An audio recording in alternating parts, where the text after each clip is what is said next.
যেটা হয় কেমন করে?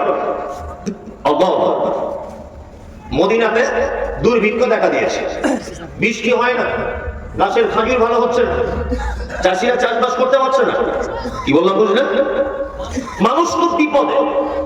গ্রামের মানুষেরা ভাবছে যে শহরের দিকে যায়, হযরত উসমানের কাছে যায়। উসমান তখন মুখ্যমন্ত্রী, মদিনা মুখ্যমন্ত্রীর কাছে যায়। পাবলিক তার সমস্ত অভিযোগ নিয়ে যেমন কলকাতা নবান্নে যায় না, ওখানে আমাদের মুখ্যমন্ত্রী থাকে না। তা ঠিক তেমন মদিনার পাড়া গ্রামের মানুষেরা একদা আসছেন কোথায়? হযরত উসমানের কাছে। কারণ কোলে বাচ্চা, কারণ পেটে বাচ্চা, কেউ রয়েছে বৃদ্ধা, কেউ রয়েছে বৃদ্ধ, কারোর মাথাতে আছে পানির মশক, কারোর ঘাড়ে আছে বিছানার চাদর, পোশাক ভালো নাই, খাওয়া দাওয়া নাই। মায়েরা তাদের বুকের স্তনে দুধ শুকিয়ে যাওয়ার আশঙ্কা করছে। গর্ভবতী মহিলারা খাদ্যের অভাবে পেটের ভিতরে বাচ্চা মারা যাবে কিনা ভয় করছে। তারা আসছে কোথায়? না মদিনার একেবারে গ্রামের থেকে আসছে তারা শহরে। বন্ধুরে আমার, এই গ্রামের একটা লোককে যদি বলা হয়, একেবারে অশিক্ষিত লোককে, গরিব মানুষকে, জীবনে কলকাতায় যায়নি যে লোকটা, যে তুমি এখান থেকে নবান্নে চলে যাও, বলুন তো তার কাছে নবান্ন পৌঁছানোটা সহজ না কঠিন? খুব বড় কঠিন। তা মদিনার মানুষেরা আসছে পাড়া গ্রাম থেকে মদিনার শহরে। কার কাছে আসছে? আসছে হযরতে উসমান গনি রাদিয়াল্লাহু তাআলা আনহুর কাছে। খাদ্যর ব্যাপারে অভিযোগ করবেন তিনি। আস্তে আস্তে রাস্তার মাঝখানে সন্ধ্যা লেগে গেল, তার একটা তাঁবু টাঙিয়ে দিল। তাঁবুর ভিতরে তারা আছে, সারা রাত খাওয়া নাই। সকালবেলা সূর্য আলো ছেড়েছে, আর বাচ্চাগুলো তাঁবু থেকে বার হয়ে তারা যেন খেলাধুলো করছে। আর বাচ্চারা দূরে দেখতে পাচ্ছে যেন একদল উট এই দিকে আসছে। বাচ্চারা মনে মনে ভাবছে, আমিরুল মুমিনিন তিনি মনে হয় খবর পেয়েছেন, এই জন্য মনে হয় আমাদের জন্য খাবার পাঠাচ্ছেন। কিন্তু ভাগ্য এত খারাপ, বাচ্চাদের মুখে হাসি বন্ধ হয়ে গেল। উটগুলো ওই তাঁবুর সাইডে সাইডে হেঁটে হেঁটে চলে যেতে লাগলো। আর মদিনার বিপদগ্রস্ত মানুষেরা মনে মনে ভাবছে, এই উট নিশ্চয়ই কোন এক ধনী লোকের হবে, বড় একজন ব্যবসায়ী। আর উটের পিঠে আছে কুইন্টাল কুইন্টাল মাল। আমরা যদি এই উটের পিছনে পিছনে যাই, তাহলে মনে হয় ধনী মানুষের বাড়িতে পৌঁছে যাব, মনে হয় তিনি আমাদেরকে কোনো খাদ্য দান করবেন। এই বলে তারা কেন কম্বল গুটিয়ে নিয়ে উটের পিছনে পিছনে চলতে শুরু করে দিল। দেখা গেল বিশাল এক বাড়ির ভিতরে উটগুলো যেন সব ঢুকে গেল করে আমার। আর এরা গরিব মানুষেরা তাদের কেঁদা কম্বল নিয়ে, বাচ্চা কাচ্চা নিয়ে, লোটা কম্বল নিয়ে তারা ওই বাড়ির বাইরে যেন তারা দাঁড়িয়ে আছে, বাড়ির বাইরে দাঁড়িয়ে আছে।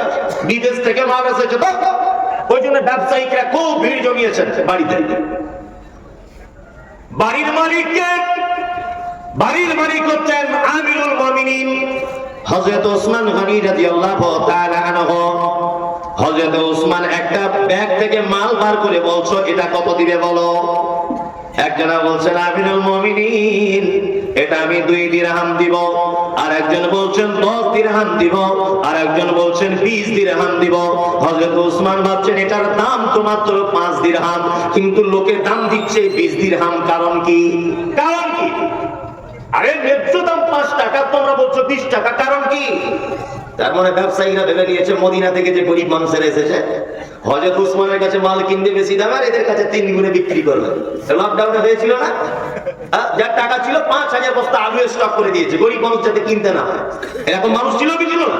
ছিল। আল্লাহ। হযরত উসমান আর একটা ব্যাগ তুলে বলছেন, বলো কত দিবে? দাম দর চলছে 1 দিরহাম, 2 দিরহাম, 3 দিরহাম দাম চলছে। হযরত উসমান ব্যাপার বুঝতে পেরে গেলেন, তিনি বিচক্ষণ মানুষ ছিলেন, যে মনে হয় এই ভিতরে কোন একটা কিছু ঘটছে। হযরত উসমান উঁচু একটা জায়গাতে দাঁড়ালেন। দাঁড়ার পরে তিনি দেখতে পাচ্ছেন যে পিছনের দিকে কিছু মহিলারা আর কিছু নারীরা আর কিছু বাচ্চা কাচ্চা তারা যেন হাত বাড়াচ্ছেন। মানে ব্যবসায়িকদের এত ভিড় জমেছে, বিদেশ থেকে মাল এসেছে বলে, যে তারা যেন হযরত উসমানের কাছে পর্যন্ত পৌঁছাতে পারছে না। হযরত উসমান উঁচু জায়গা থেকে নেমে লোকগুলোকে ফেলে দিয়ে বলছেন, আমাকে একটু যেতে দাও। যাওয়ার পরে হযরত উসমান দেখছেন কারোর কোলে আছে বাচ্চা, কারোর পেটে আছে বাচ্চা, কারোর নাকে আছে কলসি, কারোর মাথায় আছে আপনার কাপড়ের পুঁটলি। হযরত উসমান জিজ্ঞাসা করে বলছেন, তোমাদের বাড়ি কোথায় বলো? বলছে তোমার সাথে বলবো না। বলছে কেন আমার সাথে বলবে না? বলছে এই কারণে তোমার সাথে বলবো না, মদিনায় আমরা যে কষ্টের মধ্যে রয়েছি আমরা পাড়া গ্রামের মানুষ, আমাদের অভিযোগের কথা আমরা পৃথিবীর কারো কাছে জানাতে চাই না, আমরা জানাবো কার কাছে? না হযরত উসমানের কাছে। হযরত উসমান তখন কত কণ্ঠে বলছেন, না আমার কাছেই বলো। হযরত উসমানের কাছে বলা হলো। হযরত উসমান তাড়াতাড়ি করে ফিরে চলে এলেন নিজের মালের গোডাউনের কাছে। একটা ব্যাগ উঁচু করে বলছে, বলো কে কত দিবে? একজন বলছেন 20 দিরহাম, 3 দিরহাম, 40 দিরহাম, 50 দিরহাম। হযরত উসমান বলছেন, একটা মাল আর বিক্রি করবো না, তোমাদের থেকেও বেশি দামে মাল বিক্রি হয়ে গেছে। ব্যবসাদাররা বলছেন, আমিরুল মুমিনিন 5 টাকার মাল আপনি বলছেন 5000 টাকায় বিক্রি হয়েছে, এটা কেমন করে সম্ভব? কে কোন ব্যবসায়িক নিয়েছে বলুন? তখন হযরত উসমান কোরআনের একটা আয়াত তেলাওয়াত করলেন, ইন্নাল্লাহা আশতারা মিনাল মুমিনিনা আনফুসাহুম আমওয়ালাহুম বিআন্না লাহুমুল জান্নাত।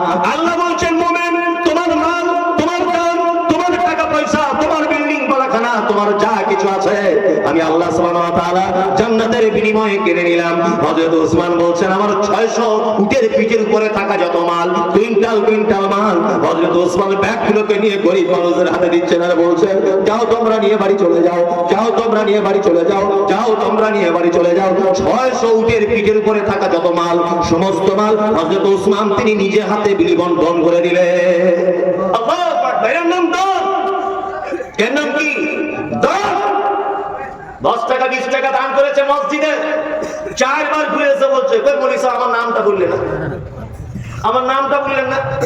তার নামটা বলেছে, আবার ঘুরেছে, বলছে আমি আলহাজ হজ করে এসেছি, বলেছে আমার নামটা বলুন। মানব বোঝাতে চাইছে যে আমি 20 টাকার দানি, আমার নামটা বলো আগে। আল্লাহু আকবার, আল্লাহু আকবার। কি অবস্থা! দান এবং সাদকা এটা এমন একটি বিষয়, মুহাম্মদ সাল্লাল্লাহু আলাইহি ওয়াসাল্লাম তিনি বলছেন, ইত্তাকুল্লাহ ওয়া বিশিক্কি তামারিন, জাহান্নাম থেকে বাঁচার জন্য তোমার কাছে নিরুপায় কিচ্ছু নেই। আল্লাহ নবী সাল্লাল্লাহু আলাইহি ওয়াসাল্লাম তিনি বলছেন, খাজুর খাচ্ছিলে, খাজুর অর্ধেক খেয়েছো আর অর্ধেক খাজুর রয়েছে, ওই অর্ধেক খাজুরটা আল্লাহর রাস্তায় দান করে দাও, তার বিনিময়ে বলেও তোমরা জাহান্নামের আগুন থেকে বাঁচো। তার মানে পৃথিবীতে যত দামি ইবাদত রয়েছে তার মধ্যে সবথেকে দামি ইবাদতের নাম কি? দান এবং সাদকা, তাই না? আপনাদেরকে আর একটা চমৎকার হাদিস শোনাই। হাদিস বলবো, একটা চমৎকার একটি ঘটনা, দেখবেন এর থেকে অনেক শিক্ষা আছে। বলছি ওই যে প্রথমে বলে এসেছিলাম কি, যে আল্লাহ নবী সাল্লাল্লাহু আলাইহি ওয়াসাল্লাম মিরাজে গিয়ে কাকে দেখেছিলেন জান্নাতে? হযরতে বেলালকে। আল্লাহ রাসূল বলছেন, আমি বেলালকে দেখার পরে জান্নাতের আরেকটু আগিয়ে গেলাম। আগিয়ে যাওয়ার পরে দেখলাম একজন মহিলা, পর্দাহাসীন মহিলা, আর একটা মহিলার সঙ্গে জান্নাতের ভিতরে গল্প করছেন, কথা বলছেন। আমি জিবরিলকে বললাম, জিবরিল ওই মহিলাটাকে যে জান্নাতের ভিতরে আমি নিজে তাকে দেখতে পাচ্ছি, তার গলার আওয়াজটা বড় পরিচিত পরিচিত মনে হচ্ছে, মহিলার নাম কি?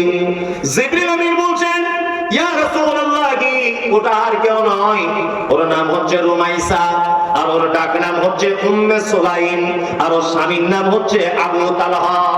স্বামীর নাম কি? আবু তালহা। আল্লাহু আকবার। এটা কে উম্মে সুলাইম? হযরত আনাসের মা, হযরত আনাস রাদিয়াল্লাহু তাআলা আনহু। হযরত আনাস কে? না আল্লাহর নবী সাল্লাল্লাহু আলাইহি ওয়াসাল্লামের 10 বছর তিনি সেবা যত্ন করেছেন। কত বছর?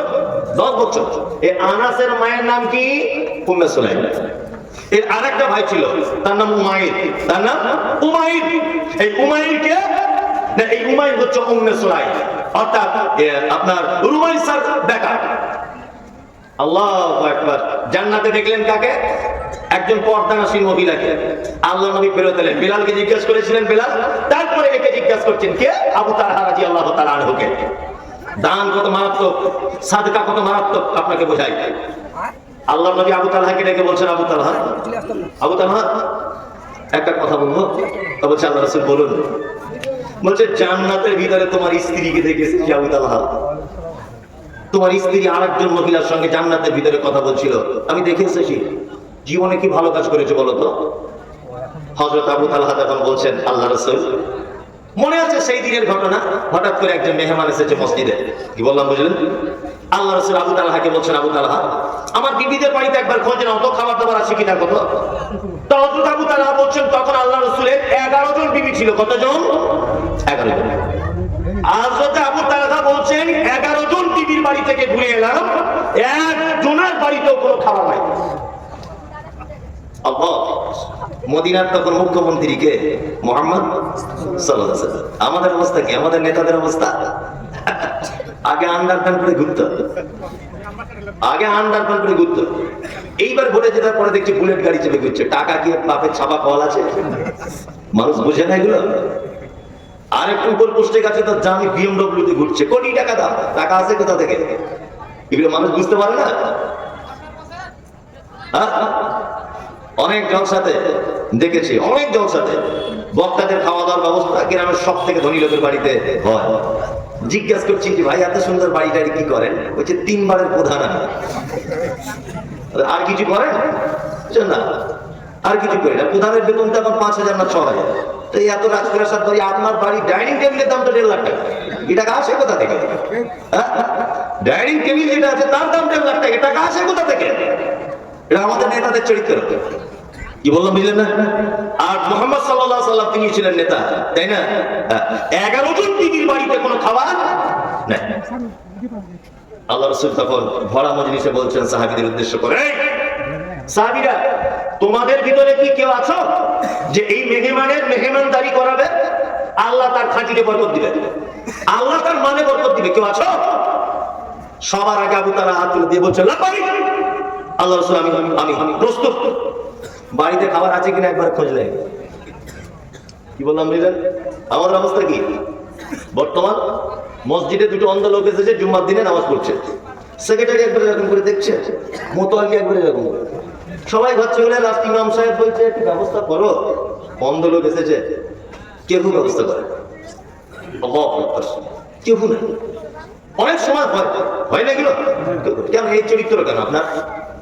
আপনাকে তো আগেও বলেছি, জুম্মার দিন আপনার স্ত্রীকে বলে দিবেন আমাদের বাড়িতে একজন খাবে। কেউ আসেনি, দেখতে পাচ্ছেন কেউ আসেনি। একটা ফেরিওয়ালা আচার বিক্রি করতে এসেছিল ওই মুর্শিদাবাদের ওই প্রান্তে বাড়ি, ভগবান গোলার দিকে আচার বিক্রি করে পাড়া। তা ও মুসলিম লোক মসজিদে জুম্মার নামাজ পড়তে এসেছিল। আচারওয়ালাটাকে বাড়ি ডেকে নিয়ে যায় যে ভাই তুমি আমার বাড়িতে একটু ডাল ভাত খাবে। আর একটা বুদ্ধি বলে দিই, জামাই আসলে ফোন করে আসে 1 সপ্তাহ আগে, ফোন করে না মা আমি যাচ্ছি। 10 দিন আগে ফোন করেছে মা আমি আসবো, দিশি মুরগা লাগবে খরচ। যদি না করে তাহলে জামাই কাট করবে। কিন্তু হঠাৎ করে দুটো অন্ধ লোক এসেছে মসজিদে, ওরা কি ফোন করে এসেছে? আসেনি? তাহলে আপনার বাড়িতে ডাল আছে আর ওই পালং শাকের তরকারি, তাই খাবে। সুবিধা তো, মেহমান খাওয়ানো সব থেকে সুবিধা। অথচ বরং আপনার জামাইয়ের সাথে দুটো বন্ধু চলে এলে তারা খাদ্যের বদনাম করবে না? কিন্তু এই বদনাম করার সুযোগ পাবে না, কোনো বদনাম করার সুযোগ পাবে না। খুব বেশি যদি হয় মুদিখানার দোকান থেকে 5 টাকার একটা ডিম কিনে আপনার স্ত্রীকে বলবেন একটু ডিমটা ভেজে দাও, মেহমানটা খাক। খুব সহজ না কঠিন? সহজ, খুব সহজ। আবু তালহা বলছেন আমি মেহমানটাকে নিলাম। দেখুন মজার ঘটনা কেমন, হাদিস। আবু তালহা বলছেন বাড়ি গেলাম, আছো কেউ? আছো? আবু তালহার স্ত্রী বলছেন হ্যাঁ। দরজা খুললেন, দরজা খুলে তখন দেখছেন স্বামীর সাথে আর একজন মেহমান। আবু তালহা বলছেন দিদি বাড়িতে কি কোনো খাবার আছে বলো? আবু তালহার স্ত্রী বলছেন হে আল্লাহর রাসূলের সাহাবী আবু তালহা, বাড়িতে 2টা বাচ্চা ছেলের খাবার আছে। এই 2টা বাচ্চা ছেলের খাবার ছাড়া আর কোনো খাবার নাই। তখন আবু তালহা বলছেন প্রাণ প্রিয়া বিবি শুনে নাও, সাথে একজন মেহমান আছে, আর এই মেহমান জাতা মেহমান নয়, এই মেহমান হচ্ছে বিশ্ব নবী জনাব রাসূলুল্লাহ সাল্লাল্লাহু আলাইহি ওয়াসাল্লামের মেহমান। 11 জন বিবির বাড়ি থেকে ঘুরে এসেছি, নবীজির বাড়িতে খাবার নাই, আর আমাদের বাড়িতে তো তবু খাবার আছে, তুমি খাবার পাকাও। হযরত আবু তালহা তার স্ত্রীকে বলছেন বাচ্চাগুলোকে ঘুম পাড়িয়ে দাও। আবু তালহার স্ত্রী বলছেন অনেক চালাকি করে কৌশল করে বাচ্চাগুলোর মাথায় হাত দিয়ে তাদেরকে ঘুম পাড়িয়ে দিলাম। আবু তালহা তখন বলছেন 2টি বাচ্চা ছেলের খাবারে রুটি বানাও, তরকারি বানাও। খাবার রুটি তরকারি বানানো হলো। 2টি বাচ্চা ছেলের খাবার বন্ধু কতটা হতে পারে? অল্প খাবার। আল্লাহ রাসূলের হাদিস, বাড়িতে যখন মেহমান আসবে তুমি মেহমানের সাথে বসে খাবে। মেজবান আর মেহমান একসঙ্গে বসে খেতে হবে, এটা সুন্নাত। কি বললাম বুঝলেন? এটা কি সুন্নাত? আপনার বাড়িতে যদি আমি যাই আপনি আমাকে খেতে দেবেন, সাথে আপনিও খাবেন। যদি না খান এতে একটা আবার বিপদ আছে। কি বিপদ? আপনি ধনী মানুষ, একটা ভিখারিকে ধরে নিয়ে বাড়ি গেছেন, ভালো করে বুঝবেন আপনি যদি তার সাথে না খান, ভিখারি মনে মনে কি ভাববে যে নিশ্চয় আমি গরিব মানুষ বলে আমাকে যা তা করে দিয়েছে, ওরা নিশ্চয়ই ভিআইপি কিছু খাবে, ভাবে কি ভাববে না? অথচ একই খাবে। যাতে এই খাবার অবকাশটা তার না হয়, এই কারণে বাড়িতে কোনো মুসাফির যাক, অন্ধ লোক যাক, ফকির মিসকিন যাক, আপনি তার সাথে বসে খাবেন। আল্লাহু আকবার। আল্লাহ পর্যন্ত খুশি হয়ে যাবে। কি বললাম বুঝলেন? চলুন।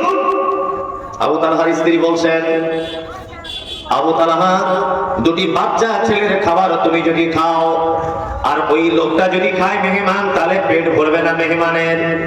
আবু তালহা বলছেন, বিবি রে, দ্বিতীয়বার খাদ্য তোমার নাম করে খাবারের মাঝখানে যে প্রদীপ জ্বলবে, মানে ঘটনা রাতের বেলা, এই প্রদীপটা আমি ফুঁক দিয়ে নিভিয়ে দিব, আর আমি এমনিতেই মুখে তুলবো তরকারি আর রুটি, আর এমনিতেই গালটাকে নাড়বো, কিন্তু আমি খাবো না।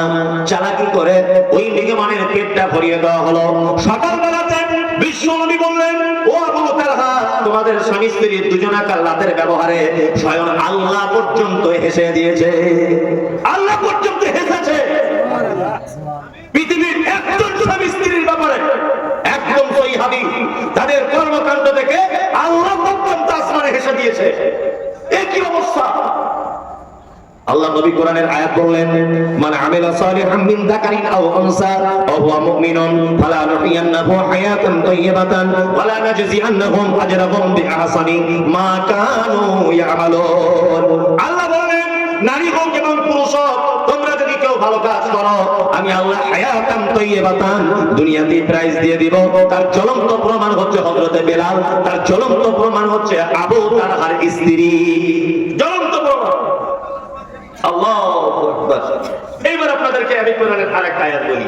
এক, আনফিকুম মিম্মা রাযাকনাকুম মিন ক্বাবলি আন ইয়াতিয়া আহাদাকুমুল মাউত ফায়াকুলা রাব্বি লাউলা আখখারতানি ইলা আজালিন করিম ফাআসাদ্দাকা ওয়া আকুম মিনাস সালিহিন। একজন মানুষ যখন মারা যায়, তার কাছে যখন মালাকুল মউত চলে আসে, বিশ্বনবী বলেছেন, লোকটা যদি মুমিন হয়, মুমিন যদি লোকটা হয়, মুমিন ঈমানওয়ালা যদি হয়, গ্লাসের তলায় পানি থাকলে পানিটা যেমন ঢেলে দেওয়ার পরে টাইম লাগে না বা বোঝা যায় না পানিটা পড়লো কিনা, অল্প পানি যদি থাকে গ্লাসের ভিতরে আর আপনি যদি পানিটা ফেলে দেন, সহজে বোঝা যাবে না যে পানিটা পড়ে গেল। বিশ্বনবী বলছেন যে একজন মুমিনের আত্মাকে যখন মালাকুল মউত বার করে, তখন এত সহজ করে করে। আর একজন মুমিন নয়, একজন বদমাইশ লোকের জানটা যখন বার করে, তখন যেন তার সমস্ত ভিতরের আপনার হাড় পাঁজর, সমস্ত রকমের রগগুলো যেন ছিঁড়ে বার হয়ে আসে, আর মুমিন মানুষটা যেন চিৎকার করতে থাকে, আর সে যেন চরম পর্যায়ের কষ্ট পায়। চরম পর্যায়ের কষ্ট পায়। আমরা কি করি দাদা? দেবু একটু গালে পানি দে, চাচার গালে একটু গরম দুধ দে, চাচার গালে একটু কি করে পানি দেয়, ঠান্ডা পানি দেয় কি দেয় না। কিন্তু বন্ধুরে, ও কেন এরকম করে আর কেনই বা অত কষ্ট পায়? আল্লাহ বলেন, ওই লোকটা তখন বলতে থাকে, আনফিকু মিম্মা রাযাকনাকুম মিন ক্বাবলি আন ইয়াতিয়া আহাদাকুমুল মাউত ফায়াকুলা, জান বার হয়ে যাওয়ার আগে যখন কষ্ট হয়, ও তখন বলে, ফায়াকুলা রাব্বি লাউলা আখখারতানি ইলা আজালিন করিম ফাআসাদ্দাকা ওয়া আকুম মিনাস সালিহিন। আল্লাহ গো, তুমি দুনিয়াতে আমাকে আর কিছুদিনের জন্য টাইম দাও, আমি কি একটু দান করে আসি, আমি কি একটু সাদকা করে আসি, আমি কি গরিব মানুষকে একটু খিলিয়ে আসি, আমি মসজিদের কাজ হবে একটু করে দিয়ে আসি, মাদ্রাসায় কাজ হবে, আমাকে আল্লাহ তুমি একটু সুযোগ দিয়ে দাও। কিন্তু আল্লাহ বলছে, বান্দারে, 60 বছর সুযোগ দিয়েছি, আর কোনো সুযোগ পাই না, তোমার সুযোগ শেষ হয়ে গেছে। তার মানে একটা মানুষ মরার আগে দেখবেন তার যদি খুব বেশি কষ্ট হয়, খুব বেশি যদি কষ্ট পায়, ও তখন বলে, ফায়াকুলা রাব্বি লাউলা আখখারতানি ইলা আজালিন করিম ফাআসাদ্দাকা ওয়া আকুম মিনাস সালিহিন। আল্লাহ আমাকে একটু সুযোগ দাও, আমি দান করব কিছু মাল, আমি কিছু মাল সাদকা করে আসবো, দান করে আসবো, আল্লাহ তুমি আমাকে সুযোগ দাও। এই এদিকে বেরোন। পৃথিবীতে যত ইবাদত রয়েছে, সব থেকে সহজ ইবাদত, সব থেকে সহজ অল্প টাইমে ইবাদত করা যায় কি কাজ? দান। ওই লোকটা মরার আগে যদি বলতো, আল্লাহ আমাকে সুযোগ দাও, 2 রাকাত নামাজ পড়ে আসি, তাহলে ওকে পবিত্র হতে হবে, ওকে ওযু করতে হবে, তারপরে 2 রাকাত নামাজ পড়তে মিনিমাম 10 মিনিট টাইম লাগবে, লাগবে কি লাগবে না? নামাজ। ওই লোকটা মরার আগে যদি বলেন, আল্লাহ গো তুমি আমাকে একটু সুযোগ দাও, আমি একটু মক্কায় থেকে হজ করে আসি। প্লেনের টিকিট কাটতে আর যেতে আসতে ভিসা পেতে টাইম লেগে যাবে 2 মাস। তার মানে এটা বড় কঠিন। ওই লোকটা যদি বলে আল্লাহ গো তুমি আমাকে আর 5 দিন টাইম দাও, আমি রোজা রাখবো, তাহলে একদিন রোজা কমপ্লিট করতে মিনিমাম 13-14 ঘন্টা শুকিয়ে থাকতে হবে। ওটাও একটা বড় কঠিন কাজ। একজন লোক যদি বলে আল্লাহ গো আমি মাদ্রাসায় চলে যাব, গিয়ে পড়ে মৌলভী সাহেব হয়ে আসবো, আমি আলেম হব, টাইম লাগবে কত বছর? 10 থেকে 12 বছর। তার মানে ইবাদতের জগতে যত ইবাদত রয়েছে সমস্ত ইবাদত করতে গিয়ে টাইম লাগে। একটি মাত্র ইবাদত করতে গেলে টাইম লাগে না, 1 সেকেন্ডের ভিতরে ইবাদত কবুল হয়ে যায়, 1 সেকেন্ডের ভিতরে ইবাদত আল্লাহর দরবারে পৌঁছে যায়। গরিব মানুষ রাস্তায় হাত পেতেছিল, ফটাম করে একটা 500 টাকা নোট পার করে দিয়ে দিলেন, টাইম লাগলো? খুব জোর হলে 2 সেকেন্ড টাইম লাগলো। ওই জন্য মৃত্যু মানুষ মরার সময় কি বলে? আল্লাহ কিছু দান করার সুযোগ দাও আমাকে, দান করার সুযোগ। এবার একটা লোক মারাই গেল, একটা লোক মারা গেল, তারপরে মুহাম্মদ সাল্লাল্লাহু আলাইহি ওয়াসাল্লাম কি বলছেন? আল্লাহ রাসূল বলেছেন একজন মানুষ যখন মারা যায় তার কবরে 3টে জিনিসের নেকি পৌঁছাতে থাকে। কটা? ইযা মাতা ইনসান ইনকাতা আনহু আমালুহু ইল্লা মিন সালাসাতিন ইল্লা মিন সাদাকাতিন জারিয়াতিন আও ইলমিন ইয়ানতাফা বিহি আও ওয়ালাদিন সালিহিন ইয়াদউ লাহু। একজন মানুষ মারা যাওয়ার পরে তার কবরের ভিতরে 3টে জিনিসের নেকি পৌঁছাতে থাকে। 1 নম্বরে নবী কি বলেছেন? সাদাকাতুন জারিয়াতুন। সাদাকা জারিয়া, সাদকা জারিয়া বুঝেন? বুঝেন? সাদকা জারিয়া বুঝেন। আমরা কি বুঝেছি আর সাদকা জারিয়া কি? আমার মাদ্রাসা 2 তলার ছাদ হচ্ছে, বোঝানোর জন্য বলছি।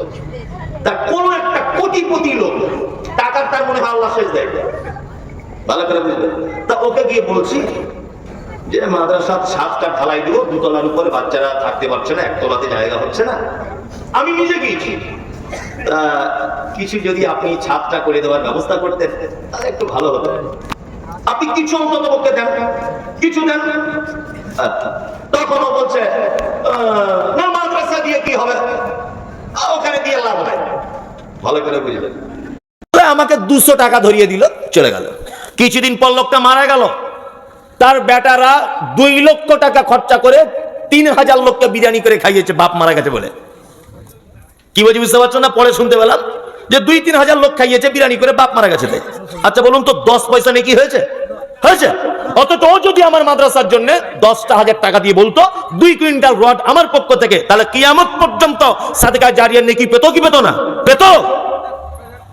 আল্লাহু আকবার। যাই হোক, দানের ব্যাপারে আর বেশি কি বলা, রাত্রি 12টা বাজে এখন।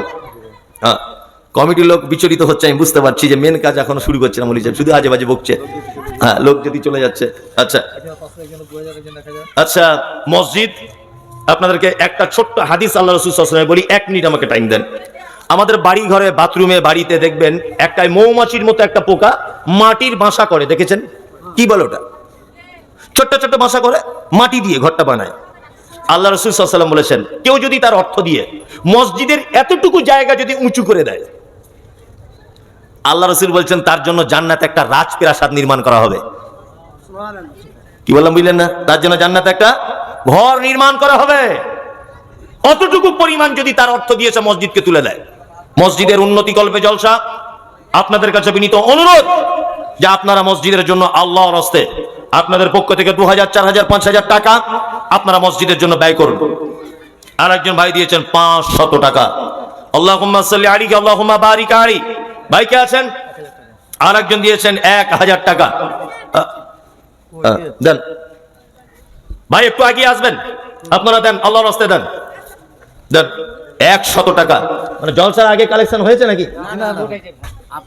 তো কই কালেকশন তাহলে? জি, আরে আপনাদের পক্ষ থেকে কেউ একজন বলুন যে আমার পক্ষ থেকে আমি 5000 টাকা দিব, আল্লাহর রাস্তা দিব। একজন ভাই বলুন। মেয়ে মহল থেকে এসছে বেশ কিছু টাকা। ভাই আপনারা একজন আল্লাহর রাস্তা আসুন একটু মসজিদের জন্য। মুর্শিদাবাদ সম্পর্কে তো আমার ধারণা ভুল হয়ে যাবে। মুর্শিদাবাদের মানুষ তো খুবই দানি, কিন্তু এরকম কেন করছে কে জানে। জি, অন্তত পক্ষে 5,000 টাকা 2-4 জন মানুষ দেন, 20,000 টাকা হোক, আল্লাহর রাস্তায় দেন। ঠিকাদারি করেন, বড় ব্যবসা করেন, আল্লাহ মালে বরকত দিবে। দান অনেক মারাত্মক একটি ইবাদত। পৃথিবীতে যত ইবাদত রয়েছে আল্লাহর রাগকে কমাতে পারে, তার নাম সাদকা। তার নাম কি? দান। মুহাম্মদ সাল্লাল্লাহু আলাইহি ওয়াসাল্লাম বলেছেন আস-সাদাকাতু তুরাদ্দুল বালা। সাদকা করলে বালা মুসিবত মিটে যায়। এক